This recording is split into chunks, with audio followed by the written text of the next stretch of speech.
जय भोलेनाथ। सभी तरह के सुखों को त्याग करने लगी, केवल महादेव का ही ध्यान। पार्वती जी ने सभी तरह के सुखों का त्याग कर दिया।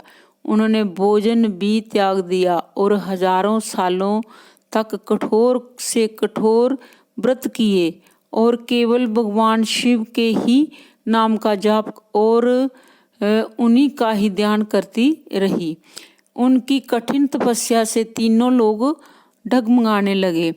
आखिरकार पार्वती जी की तपस्या सफल हुई और आकाशवाणी हुई कि हे पार्वती, तुम्हारी तपस्या सफल हुई, तुम्हें भगवान शिव ही मिलेंगे।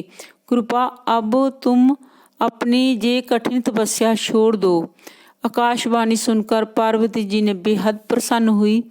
नारद जी की सलाह से पार्वती जी की तपस्या सफल हुई थी, इसलिए पार्वती जी ने नारद जी को अपना गुरु मान लिया।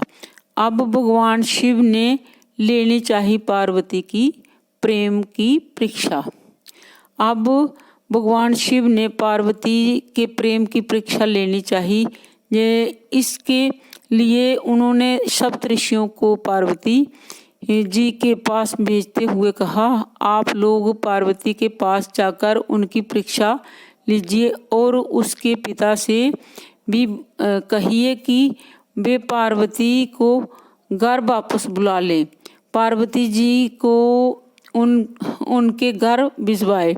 सप्तऋषियों ने पार्वती जी से शिव जी के लिए कही ये बातें। भगवान शिव जी के कहने पर सप्तऋषि पार्वती के पास पहुँचे और उस समय पार्वती जी तपस्या की मूर्ति लग रही थी। सप्तऋषियों ने पार्वती जी के प्रेम की परीक्षा लेने के लिए उन्हें भगवान शिव के लिए बड़ी अजीब सी बातें कही। उन्होंने पार्वती से कहा, तुम जिसके लिए इतनी तपस्या कर रही हो वे तो बड़े उदासीन हैं, अजीब सा वेश धारण करते हैं, कपालों की माला पहनते हैं, ना उनका कोई कुल है और ना कोई घर बार, पूरे शरीर पर सांप लपेटे रहते हैं। आखिर ऐसा पति मिलने से तुम्हें कौन सा सुख मिलेगा? ऐसे पुरुष के साथ कोई स्त्री टिक सकती है क्या? सप्तऋषियों ने कहा।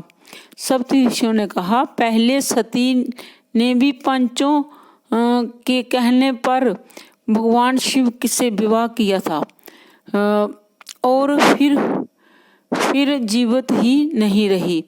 अगला भाग जल्द ही मिले।